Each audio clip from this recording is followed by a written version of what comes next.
Donc voilà, le message que je vais vous apporter, sera tiré de Vaïkra. Vaïkra qui est le 3e livre de la Torah. Vaïkra qui est le livre de la loi par excellence. C'est-à-dire que vous avez, comme je l'ai dit à Shabbat, vous avez Bereshit où vous avez du récit. Vous avez Shemot où là vous avez un petit peu de récit et des lois, un peu de loi. Et vous avez Vaïkra qui, lui, est vraiment le livre de la loi, le livre des prêtres, Torah Kohanim. C'est-à-dire que la société israélienne, je devrais dire la société hébraïque, et comme le Mishkan est divisé en 3, vous avez Israël, vous avez le peuple et vous avez l'individu. Vous avez les prêtres, vous avez le peuple en général et vous avez l'individu. Et Vaïkra, c'est le livre qui va vous permettre de vous reconnecter à l'Éternel, du moins de vous approcher de l'Éternel. Par toute une série de choses, par toute une série de rites de purification, de rites de sanctification, pour pouvoir se rapprocher de l'Éternel, à condition que vous le vouliez. C'est-à-dire qu'il faut avoir le sentiment de vouloir se reconnecter à notre Créateur. On ne se reconnecte pas à l'Éternel pour le plaisir de se reconnecter à lui. Mais pour se reconnecter à l'Éternel, on ne se reconnecte pas n'importe comment, ni n'importe où. Il faut des étapes de purification, des étapes de sanctification pour pouvoir s'approcher de lui. Et je disais que nous avons une chance inouïe, c'est que nous avons le Mashiach, nous avons Yeshua, qui lui, à travers lui, résume toutes ces lois et permet de nous reconnecter au Père. Alors, quel est le lien entre tous ces sacrifices d'animaux, sacrifices céréaliers, etc., etc. Ici, je vais vous parler du lien que nous avons avec l'animal qui va être sacrifié. Parce que, à partir d'Abraham, évidemment, avec la ligature d'Isaac, c'est terminé, on n'offre plus de sacrifice humain. C'est un des avantages de l'évolution de notre humanité, c'est que par Abraham, on a compris qu'on pouvait substituer l'être humain par un animal, soit du gros bétail, un bœuf, une vache, un taureau, soit par du petit bétail, généralement c'est le mouton, mais ça peut être aussi une chèvre, ou soit par un volatile, un pigeon, un oiseau, bon.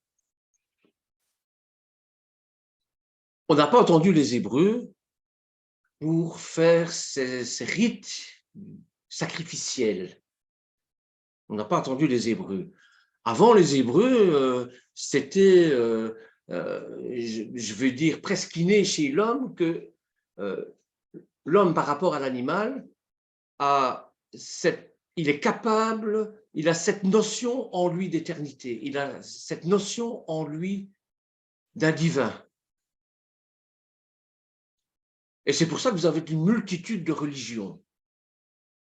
Parce que ce paradis perdu qu'il a en lui, ça lui manque cette reconnexion.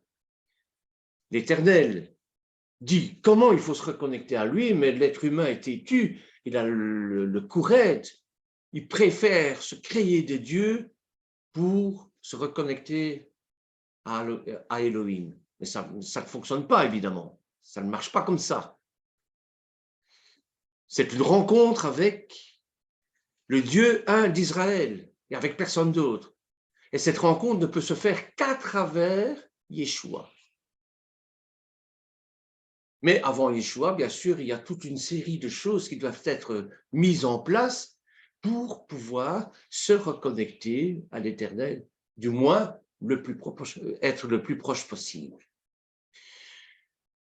Alors, on va prendre, pour comprendre ce que je vais dire, parce que ce sont des notions qui ne sont pas faciles, on a l'habitude de les entendre d'un point de vue chrétien, mais je voudrais bien entrer dans la pensée hébraïque. Parce que, bon, ce sont quand même nos racines, notre foi. Sans les Juifs, nous ne l'aurions pas. Nous ne croirions pas au Dieu un d'Israël, nous ne croirions pas en Yeshua si les Juifs n'étaient pas passés par là. Bon.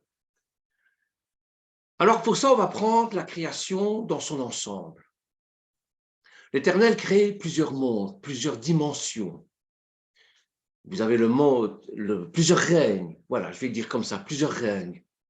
Le règne minéral, le règne végétal et le règne animal.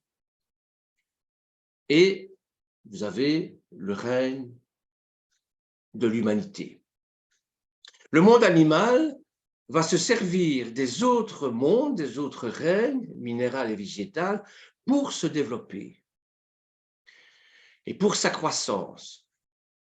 Et au-dessus de toutes ces créations, mais vous avez l'homme.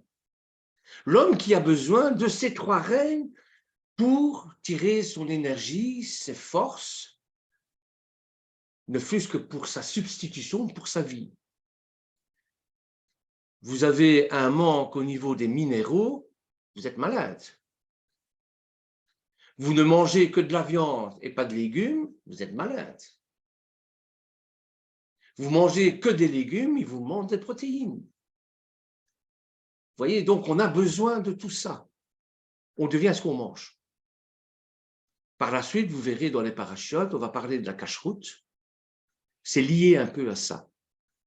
Mais surtout, on va voir quel est notre lien avec l'animal sacrificiel. Alors, l'énergie de subsistance physique, psychologique et spirituelle, car nous sommes bâtis comme le Mishkan, en trois parties, avec notre physique, notre corps, notre chair, notre esprit qui vient de Dieu, et notre âme qui anime tout ça, avec nos émotions et ainsi de suite. Donc, l'homme est appelé à se dépasser ou à se libérer de son monde animal pour embrasser son monde à lui, son monde de l'humanité, qui est propre à lui, qui est propre à son humanité. Et l'homme, contrairement à un animal, est ce qu'on appelle en latin capax dei, il est capable de concevoir, de ressentir l'éternité en lui. L'animal ne l'a pas. C'est ce qui fait la différence. Parce que si vous prenez un grand singe et un homme, biologiquement, physiologiquement parlant, il n'y a pas de différence. C'est au niveau de l'esprit qu'il y a une différence. Vous voyez? Donc, il ressent en lui le besoin de se connecter à sa source créatrice, qui est Elohim, pour être co-créateur avec Elohim. Et c'est ça, quand il nous est dit dans la Genèse, que nous sommes créés à l'image de Dieu, c'est parce que nous avons un Dieu Elohim, un Dieu créateur. Et nous pouvons créer avec lui. Pas comme lui, parce que lui, il crée à partir de rien. Nous avons besoin de support pour créer. Mais l'animal ne crée pas. L'homme, oui, vous avez un tableau, vous pouvez faire de magnifiques paysages. Mais vous avez besoin de matériaux pour ça. C'est la différence avec l'Éternel qui, lui, n'a besoin de rien. Et à partir de rien, il crée. C'est le monde de la Bria qui a donné Bara. Bereshit, Bara, Elohim, vous connaissez tout ça. Donc, l'homme a tout d'un animal, sauf qu'il a quelque chose en plus qui le distingue de l'animal. C'est ce que j'appelle son âme divine. qui est l'esprit. L'ersat, le yut, la petite lettre des 22 lettres de l'alphabet hébraïque qui se situe dans l'essence même des Hébreux. Et c'est cette petite chose qui est en nous qui fait en sorte que nous croyons en lui. Vous voyez? Donc l'homme a en lui une âme animale, nefesh, béama en hébreu, une âme animale, et son but est de dépasser cette situation animale pour devenir pleinement humain. C'est-à-dire que lorsque vous faites amour à votre femme, vous pouvez le faire d'une manière bestiale, comme les animaux, l'acte simplement, le plaisir, et puis c'est tout. Mais nous avons quelque chose derrière. Nous avons tout un projet derrière. Et ça, c'est propre à l'homme. Et c'est ça l'âme divine ou l'esprit, si vous voulez. De quoi je veux parler en parlant d'âme animale, d'âme... Je sais que ce n'est pas facile à comprendre parce que ce sont la conception juive que je vous apporte ici et c'est la conception paulinienne aussi. Mais Paul était juif, hein, c'est un pharisien. Hein. Mais lui, il emploie d'autres termes, des termes un peu plus gréco-latins. Il parle de l'esprit et il parle de la chair. Et c'est exactement la même conception. Alors, la notion d'âme est très complexe, bien sûr, en hébreu. Et je ne vais pas entrer, bien sûr, dans toutes les définitions de l'âme, parce que là, on n'aurait pas fini. C'est pour ça qu'il y a 3 termes en hébreu qui désignent, je vais dire, des états d'âme, des dimensions d'âme. Et en plus, avec les notions grecques de l'âme, une confusion s'est installée mêlant l'âme à l'esprit. Parfois, bon, on prend l'esprit pour l'âme, on prend l'âme pour l'esprit. On ne sait plus très bien où on en est. Alors, si l'homme n'est qu'un corps, alors il n'est plus ni moins qu'une plante. Vous voyez? Si il ne peut fonctionner sans l'une des 3 parties dont je vous ai citées plus haut. L'homme ne peut pas fonctionner, l'homme en tant qu'humain ne peut pas fonctionner sans un corps, sans une âme qui va faire fonctionner son corps et sans l'esprit divin qui est en lui. S'il lui manque l'esprit divin, ben c'est un animal. Je sais que c'est dur à entendre ce que je dis là, et pourtant c'est une réalité. Ce n'est pas pour ça qu'on ne doit pas le considérer, on ne doit pas le respecter en tant qu'homme. Non, bien sûr que non. Donc, si l'homme n'est qu'un corps, il n'est plus ni moins qu'une plante. L'homme qu'on maintient en vie artificiellement. Et donc, les fonctions cérébrales de la pensée ne fonctionnent plus. Eh bien, il est comme un légume. Hein. Si l'homme est un corps et une âme, soit qu'il a simplement le principe vital en lui, il est un animal, un nefesh béama. Mais si l'homme a un corps, une âme et un esprit, alors ça devient un être humain qui donne un sens à sa vie. Il devient à ce moment-là un Adam. L'Adam qui a été créé par l'Éternel. Donc, pour atteindre ce niveau, nous devons avoir un esprit qui vient de notre Créateur. Un de nos objectifs est de redonner un sens divin à notre existence, qu'on appelle l'âme divine. Alors l'âme animale nous pousse à vivre comme des animaux,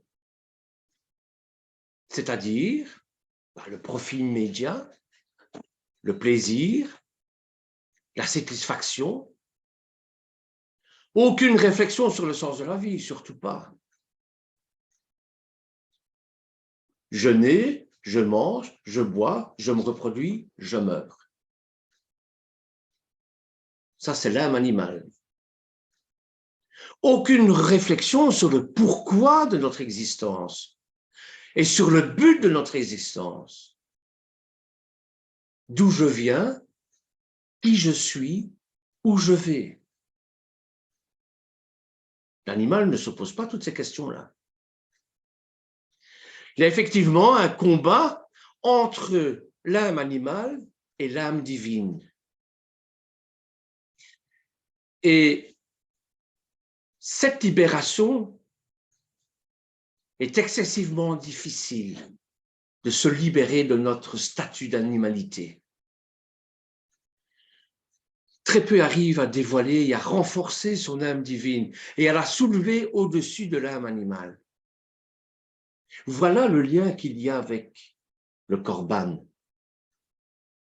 Voilà pourquoi on choisit un animal pour le péché de ratat, par exemple, pour le corban ratat, pour le pardon du péché. Parce que ça a un rapport avec notre animalité.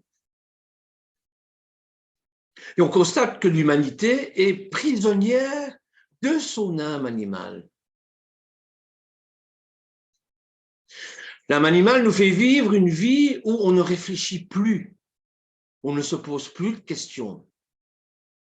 La seule chose qui nous intéresse, c'est l'argent, le profit, le plaisir. On vit comme des animaux, tout simplement. Naître, manger, se reproduire et mourir.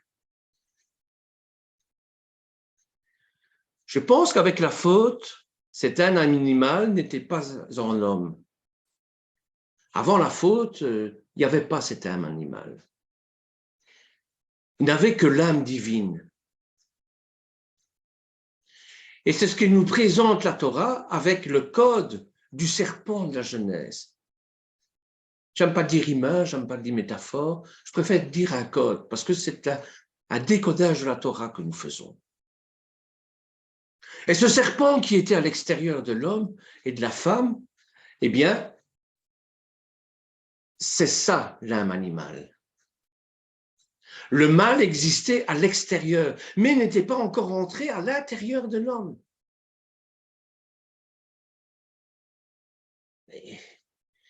Le mal est très fort. Hein? La preuve, il a fait tomber Adam et Hawa. Il les a fait tomber. Cette tentative animale, ce règne animal est très fort. La faute, en fait, a fait entrer le mal à l'intérieur de l'homme et depuis lors, l'homme est composé de ce conflit à l'intérieur de lui-même qu'on appelle le libre arbitre. C'est quoi le libre arbitre? Je mets devant toi le bien et le mal, choisis le bien, tu seras heureux. Pourquoi nous choisissons le mal? Eh bien parce que nous avons ce choix de conscience. La conscience, c'est quoi? Eh bien la conscience, c'est de pouvoir déterminer ce qui est bien et ce qui est mal. Et pour ça, nous avons besoin de la loi. Les 10 commandements, c'est ça que ça nous apporte.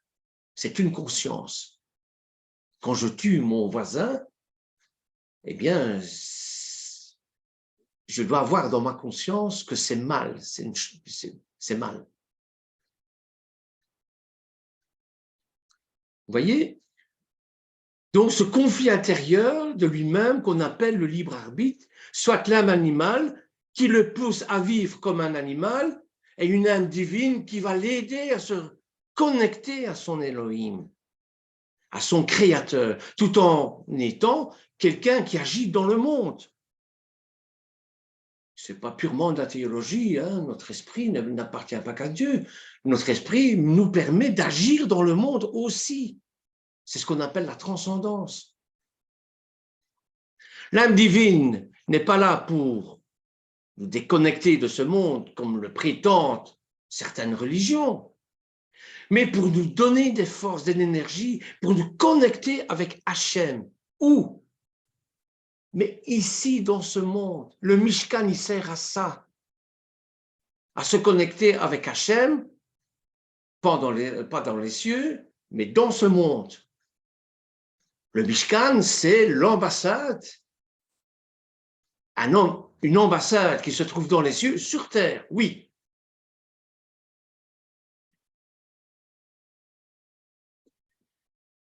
Donc, l'âme divine n'est pas là pour nous déconnecter de ce monde, mais pour nous donner des forces, des énergies, pour nous connecter avec Hachem. Mais dans le but d'agir dans ce monde, pour purifier et chasser toutes les saletés qui se trouvent dans ce monde. Préparer ainsi l'avenue du Mashiach, qui détruira et chassera tous ses dirigeants et le dirigeant, l'Antichrist, lors de ce retour. Et alors là, les peuples reprendront leur identité une fois pour toutes. Ces créatures seront vaincues par le Mashiach à la fin des temps et donnera à chacune des 70 peuples son identité. Une identité divine. Le mal peut être appelé l'écorce dans la conception juive, car l'écorce cache le fruit. Tout comme les forces obscures, l'âme animale, se cache l'âme divine et nous empêche de nous connecter au monde, au maître du monde. C'est comme un trésor dans un bois où il y a rempli de ronces. Eh bien, il faut déblayer les ronces pour avoir accès au trésor. Ou bien c'est comme un fruit, je crois que c'est la grenade, il y a beaucoup de fruits, mais je pense à un fruit où il faut, une orange par exemple, il faut enlever toutes les pelures pour pouvoir atteindre la chair de l'orange qui est quelque chose de merveilleux. On ne mange pas les pelures. Alors de la même manière qu'au niveau de la nourriture, il y a énormément d'animaux que nous avons droit de manger, purifier son âme animale pour qu'elle devienne cachère, comme un animal cachère qu'on peut manger. Il ne faut pas nous faire manger de la poudre de cafard. Ce n'est pas cachère. Ça veut dire que ce n'est pas propre. Et ça nous empêcherait de nous reconnecter à l'Éternel. Parce que la purification se fait l'esprit, l'âme et le corps. Vous comprenez? Ça veut dire qu'au point de départ, notre âme animale n'était pas foncièrement mauvaise. Mais c'est le désir de se connecter à son Elohim qui fait que l'homme tombe dans son animalité, tombe dans la débauche, le profit, le plaisir, et ainsi de suite. Et c'est pour ça qu'on voit tant d'humains se comporter comme des animaux au point qu'il n'y a plus rien, plus rien d'humain. Quelqu'un qui prend de force une femme, c'est un animal. C'est pas comme ça qu'on fait. Si je prends l'exemple extrême, au point de départ, l'âme animale était censée d'être dans l'homme comme la nourriture cachère. C'est-à-dire, l'âme animale a pour but de nous connecter à ce monde. Vous verrez ça dans Berukotai, Parashat Berukotai.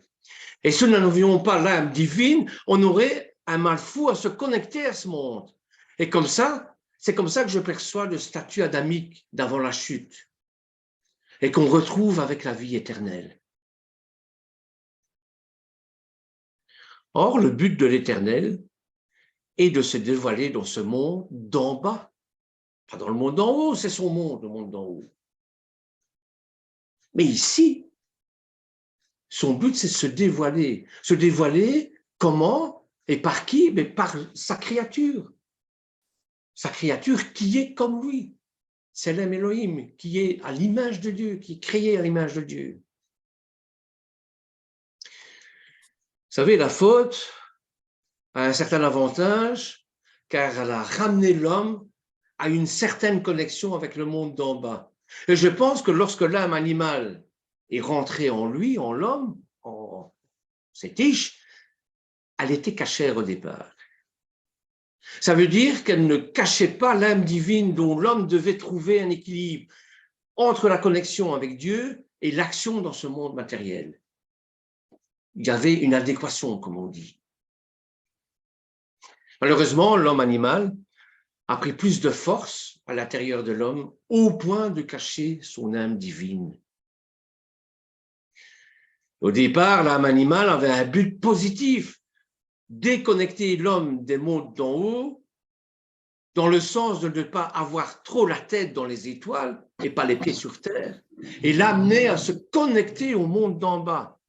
Vous savez, quand nous nous adressons à l'Éternel, nous nous adressons bien sûr par la prière, qui est une offrande. Mais cette prière, c'est bien sûr spirituel. Mais s'il n'y en a pas de répercussions dans le monde d'en bas, dans ce que nous vivons, à quoi elle sert? Donc, je veux dire par là que l'âme animale n'est mauvaise qu'en fonction de l'homme, car il ne cherche pas l'équilibre. Il sombre dans la débauche. L'âme animale n'est pas mauvaise en soi, mais elle n'a pas une dimension spirituelle qui n'appartient qu'à l'âme divine. Il n'y a que l'âme divine qui a cette dimension spirituelle. Et l'âme animale ne s'intéresse qu'au corps. Et c'est ce que Paul appelle la chair. Et dans sa dimension cachère, elle donne la vie au corps et l'action au corps. Et l'âme animale ne va pas te pousser à servir Dieu parce qu'elle est cachère. Elle ne te fera pas tomber dans les saletés du monde. Le but de notre existence n'est pas de se connecter de ce monde, mais de vivre avec lui, en le purifiant, en le sanctifiant. Grâce à notre âme divine, nous pouvons faire grâce à notre âme divine. C'est-à-dire que cette âme divine, à travers cette âme divine, c'est Dieu qui purifie et qui sanctifie. C'est pas nous, c'est pas notre âme animale. Le corps glorieux dont on parle des Écritures à la fin des temps, le corps glorieux sera au-dessus de l'âme divine.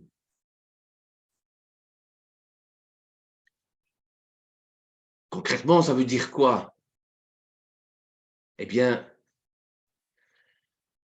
par le corps et la chair, cachant en lui la lumière divine qu'il faut chercher et dévoiler. Concrètement, ça veut dire que l'âme vivra dans le monde matériel d'une manière spirituelle. C'est ça le corps glorieux. Le travail que nous devons faire est de connecter au bien qu'il y a dans ce monde avec des gens de bien, des amis authentiques, des gens qui étudient la Torah, respecter, accomplir les commandements divins. Et qu'on arrive à se connecter ensemble avec ce bien qui se trouve dans ce monde, on arrive à se nettoyer, à trouver l'équilibre entre l'âme animale, cachère, et notre âme divine. Soit l'équilibre entre le monde spirituel, le monde matériel. Et ainsi, on devient un homme authentique, un homme du Seigneur, un vrai. Donc la chair est caractérisée par des envies excessives tournées vers nous au détriment des choses de Dieu. Pour ça, je vais vous demander de prendre Galates chapitre 5, versets 16 à 17. Tout ça, c'est pour étayer un petit peu ce qu'est la chair et l'esprit dans la conception paulinienne, hein, ou l'âme animale et l'âme divine dans la conception juive. C'est exactement la même chose. Hein. En Galates, chapitre 5, versets 16 à 17, nous dit « Je dis donc, marchez selon l'esprit, et vous n'accomplirez pas les désirs de la chair. Car la chair a des désirs contraires à ceux de l'esprit, et l'esprit en a de contraires à ceux de la chair. Ils sont opposés entre eux afin que vous ne fassiez point ce que vous voulez. » L'esprit et la chair, ce sujet est important et capital dans l'Église actuelle. Car nous sommes dans un temps où la Kaal d'Adonai, de Yeshua, prétend connaître, mais finalement connaît très peu. Voyez? Bon. La chair peut être définie dans un sens comme l'association dans la vie d'une personne du corps physique et de son âme. Son âme, c'est ce qui le fait bouger, anima en latin. L'anima, c'est qui a donné animal d'ailleurs. Hein, c'est le principe de vie, c'est la dynamique de vie. Si je vous parle aujourd'hui, si je bouge, etc., ben, c'est mon âme qui fait ça. Si j'ai ce sentiment d'éternité en moi, si j'ai ce sentiment de vouloir me reconnecter à l'éternel, ça c'est mon âme divine.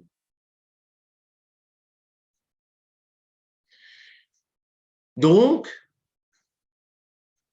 dans la vie d'une personne, c'est l'association du corps et de son âme, donc du principe dynamique de vie. Et dans cette association, à de moins éclairé par Dieu. Et si vous voulez comprendre, c'est la trop grande manifestation de cette association au point d'être la principale motivation de nos actes et nos paroles au détriment de l'esprit. C'est-à-dire, nous accordons beaucoup plus d'importance à ce que nous ressentons, à ce que nous vivons, à ce qu'il y a autour de nous, qu'à être connecté à l'éternel. C'est ça, vous voyez? Donc, c'est la trop grande manifestation de cette association au point d'être la principale motivation. Moi, de nos actes. Moi, je parle bien. Moi, je suis un bon enseignant. Je suis un bon technicien. Moi, je suis un bon docteur. Et de nos paroles au détriment de l'esprit, qui en principe devait être régénéré par Dieu, par l'Éternel. Et pouvoir ainsi conduire tout être grâce à l'assistance de la Roi Kodesh.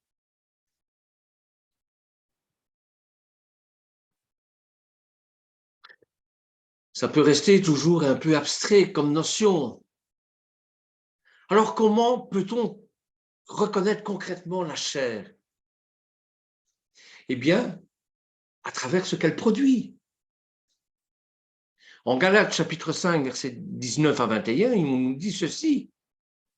Parce que la chair produit des fruits aussi. L'esprit produit des fruits aussi, mais la chair aussi. Galates chapitre 5, versets 19 à 21. Or, les œuvres de la chair sont manifestes. Et c'est quoi les œuvres de la chair? Ben, il le dit, ce sont l'impudicité, l'impureté, la dissolution, l'idolâtrie, la magie, les inimitiés, les querelles, les jalousies, les animosités, les disputes, les divisions, les sectes, etc. Ça, c'est l'âme animale. Si vous examinez un par un ces aspects des œuvres de la chair, tels que cités par l'apôtre Paul, eh bien, vous vous rendrez compte que, contrairement à ce qu'on pourrait croire, tous ont un point commun. une racine commune, la mauvaise envie, Yetzer hara, chez les Juifs. Vous allez souvent entendre parler de Yetzer hara, Yetzer hatov, mais c'est ça, c'est le mauvais penchant. C'est l'âme animale. Que ce soit la mauvaise envie de puissance, d'élévation au détriment des autres. On écrase les autres pour mieux se hisser.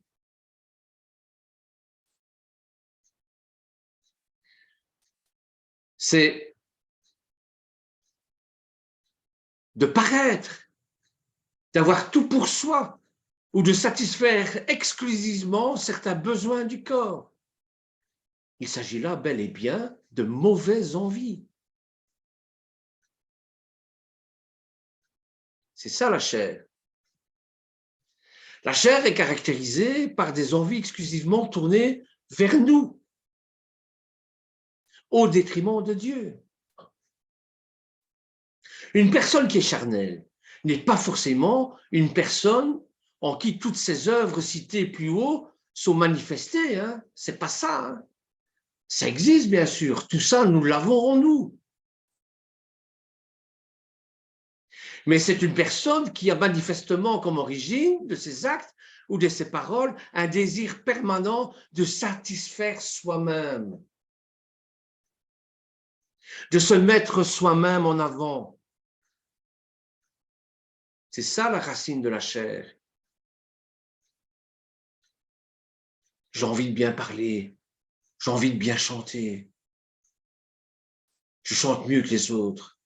Je ferai tout pour arriver à mon but de bien chanter en écrasant les autres. Vous voyez? Galates chapitre 5, verset 17, on va rester dans Galates, parce que je crois que c'est la lettre qui explique le mieux ce qu'est la chair hein, et l'esprit. Galates chapitre 5, verset 17. Car la chair a des désirs contraires à ceux de l'esprit. Et l'esprit a de contraires à ceux de la chair. Ils sont opposés entre eux, afin que nous ne fassiez point ce que vous voudriez. Le problème est que la chair suppose, de par sa nature, à l'œuvre spirituelle de Dieu. C'est ça le problème. Si votre chair s'oppose à la réalisation du plan divin, il y a un problème là. C'est comme la femme qui va voir son rabbin, qui va lui dire, voilà, je voudrais bien épouser un tel homme, mais il y a un problème. C'est que lui veut faire son alia, veut retourner en Israël, mais moi non, je suis bien chez papa, maman, j'y reste. Ça va coincer, vous voyez? Donc, quand la chair s'oppose de par sa nature à l'œuvre spirituelle de Dieu, il y a un gros problème. Quand l'Esprit de Dieu veut prendre une direction, la chair entend prendre la direction opposée. La chair s'oppose à l'œuvre de Dieu. Elle peut entraver, la retarder et même la bloquer. Je reçois un appel de l'Éternel. Bernard, tu dois aller au Canada. Ma chère, est-ce qu'elle va dire, non, j'ai ma famille, j'ai ma femme, ma maison, mes enfants, mon boulot. Je ne peux pas partir comme ça. Vous voyez, c'est ça. Or, ce qu'il faut faire, il y a un combat, il y a une lutte. Évidemment, j'ai ma femme qui va me tirer la tête pendant un mois quand je reviendrai, ça c'est clair. Mais est-ce que je dois écouter ma chair ou l'appel de Dieu? Première chose à faire, c'est prier, bien sûr. Hein. Non, donc, Dieu a voulu, comme principe de base à la création des hommes, le libre arbitre. Tu choisis le bien, le mal. Tu choisis de me servir, tu fais ce que je te dis. Sinon, ne dis pas que tu es mon disciple. Dieu ne force pas, jamais. il te propose. Et comme la chair est en rapport avec l'âme, c'est-à-dire le siège de notre volonté pourrait être biaisée, tronquée, mais Dieu n'imposera pas sa volonté à la nôtre, jamais. Il nous conduit dans sa volonté, mais ne l'impose pas.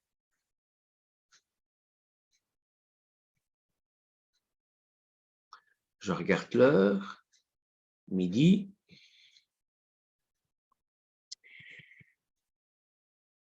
Qu'est-ce que je voulais dire avec tout ça?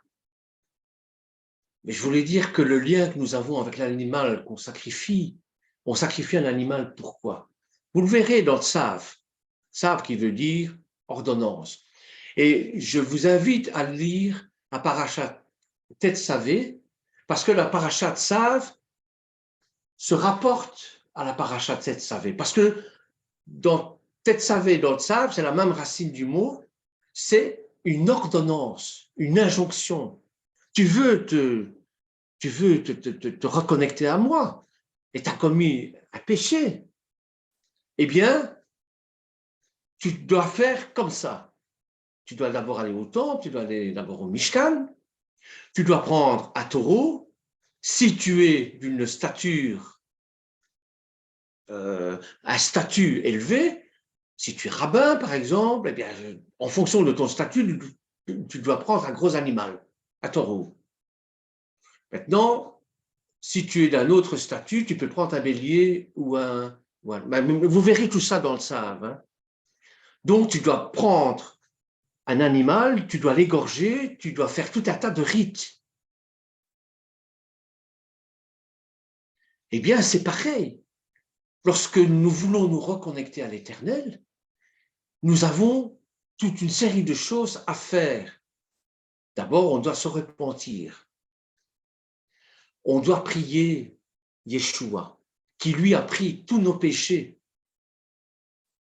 Yeshua, c'est le Mashiach, c'est celui qui résume toutes les offrandes qu'on va découvrir dans le Lévitique. Le Lévitique qui est la Torah des Kohanim, c'est-à-dire le livre des prêtres. Entre le peuple et l'Éternel, il fallait un intermédiaire. L'intermédiaire, c'est le prêtre. Notre intermédiaire, c'est Yeshua, c'est le Mashiach. Mais avant lui, il fallait aussi un intermédiaire. Et c'était le prêtre. Les prêtres qui s'occupaient du Mishkan. N'oublions pas que nous sommes des prêtres aussi. Hein. Nous sommes de la lignée sacerdotale. Ne l'oublions pas. Ça ne veut pas dire par là que les prêtres ne fautaient pas. Eh bien, ils devaient suivre tout un certain rite pour se purifier. Vous voyez? Et c'est pour ça que le lien entre l'animal et l'humain, au niveau du sacrifice, on doit le garder. Maintenant, on ne parle plus, bien sûr, du sacrifice sanglant. Avec Yeshua, on ne parle plus du sacrifice sanglant d'animaux dans un temple, etc. Hein? Parce que, bon, Yeshua, il est partout. Hein? Il le dira lui-même à la Samaritaine, il viendra un temps où vous adorerez Dieu, non plus sur le mot Gazim, hein, ni à Jérusalem, parce que Dieu est partout. Et parce que je suis le Mishkan moi-même. Donc, en passant par lui, eh bien, on offre des sacrifices à travers lui, avec lui et en lui. C'est lui qui va nous prendre et par son sang qui va nous purifier, comme les taureaux, le bélier, les pigeons faisaient pour les fautes, les ratates, les fautes des Hébreux. Et c'est pour ça qu'en Galates 5, chapitre 6, il nous dit « Marchez selon l'esprit et vous n'accomplirez pas les désirs de la chair. » Il faut donc comprendre que plus un homme est rempli de l'Esprit Saint, de la Ruach HaKodesh, et plus il lui obéit, plus son esprit dominera sa chair et que le conduira dans les choses de l'Éternel. Par contre, il sera rempli, moins il sera rempli de l'Esprit de Dieu, plus sa chair aura le dessus et le conduira dans les choses qui, même si parfois elles sont apparentes, correctes, logiques, raisonnables, feront qu'il s'éloignera de plus en plus de la volonté de Dieu, jusqu'à finalement, bon gré, mal gré, retrouver acteur pour le camp de l'ennemi. Lorsque nous prions l'Esprit Saint, nous ne prions pas l'Esprit Saint, nous prions l'Éternel qui nous envoie son Esprit. Parce que nous sommes un récipient, nous sommes un mishkan. Et cet Esprit Saint doit nous remplir totalement. Mais si nous sommes remplis d'Esprit Saint, le Satan ne viendra pas nous piquer, n'entrera pas, toutes les portes sont fermées. Mais si vous laissez votre porte entrebâillée, ben c'est par là qu'il va se pénétrer, c'est par là qu'il va pénétrer. Et ça, c'est l'œuvre de la chair, ça. Voyez? Donc, telle que la chair a été définie, vous rendrez bien compte qu'elle ne peut être supprimée. Autrement dit, il y aura toujours une part de chair en nous. Et par contre, ce que nous pouvons faire, c'est l'empêcher de prendre contrôle de notre personne. C'est ça. C'est ça qu'il faut faire. Il faut un juste équilibre. C'est-à-dire faire en sorte qu'elle lâche cette emprise qui contrecarre des plans spirituels de l'Éternel dans notre vie.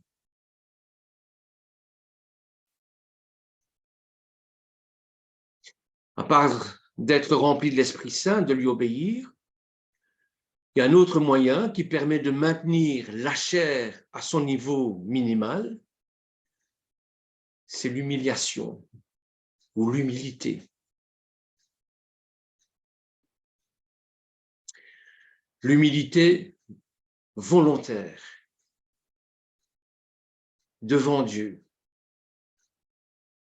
Et Paul lui-même le disait, hein. Paul il disait, je fais les choses que je n'ai pas envie de faire et je ne fais pas les choses que je devrais faire. Ça, c'est le combat perpétuel que nous avons.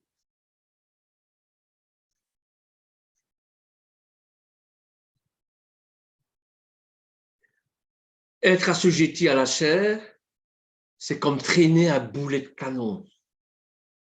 Vous voudriez poser des actes spirituels, mais la chair rattrapera cet élan spirituel pour encore s'en mêler et le plomber. Ça nous arrive tous les jours. Hein. Vous voudrez faire quelque chose de bien, vous voudrez faire quelque chose en l'image de l'Éternel. Oui, mais la chair te réclame à l'ordre. J'ai envie de partir au Canada, en Afrique, pour l'œuvre de l'Éternel. Oui, mais la chair va te dire, tu as ta famille, tes enfants, ton boulot, tu as peur de l'avion, tu as peur des serpents. Vous voyez, c'est ça la chair. Comme encore quelqu'un qui cherche à s'élever, mais qui n'y arrive jamais, car retombant toujours du poids de sa chair, qui le tire vers le bas. La chair nous tire vers le bas. Et le sens du sacrifice des animaux, c'est ça, c'est de quitter notre animalité, notre règne animal, pour épouser notre règne d'humanité. Et c'est là la rencontre entre l'humain et le divin. Entre l'Adam, nous devenons un Adam à ce moment-là, créé par l'Éternel, et son Créateur. Et le dialogue peut se faire. Il ne peut se faire que comment? Avec Yeshua, par Yeshua, qui a vécu, qui a vaincu, qui a vécu tout ça sur la croix.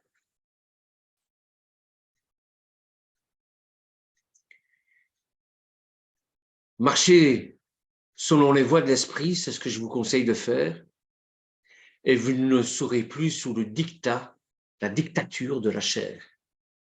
Voilà, mes frères et sœurs, je sais que ce sont des notions qui ne sont pas faciles, et moi-même, j'ai difficile à toujours expliquer les choses. J'espère que j'ai été assez clair. J'espère que je n'ai pas été trop brouillon, parce que ça, c'est ma chair à moi, ça, je suis brouillon, alors que l'Esprit de Dieu est très clair. Alors, il met quelque chose de clair dans mon cœur et je le ressors parfois comme si j'avais griffonné sur une feuille de papier. Alors, j'espère que vous me pardonnerez pour ça. Que l'Éternel vous bénisse en tout cas. Si vous voulez échanger et approfondir ce sujet, libre à vous. Soyez bénis. Amen. Amen. Merci Bernard. Amen.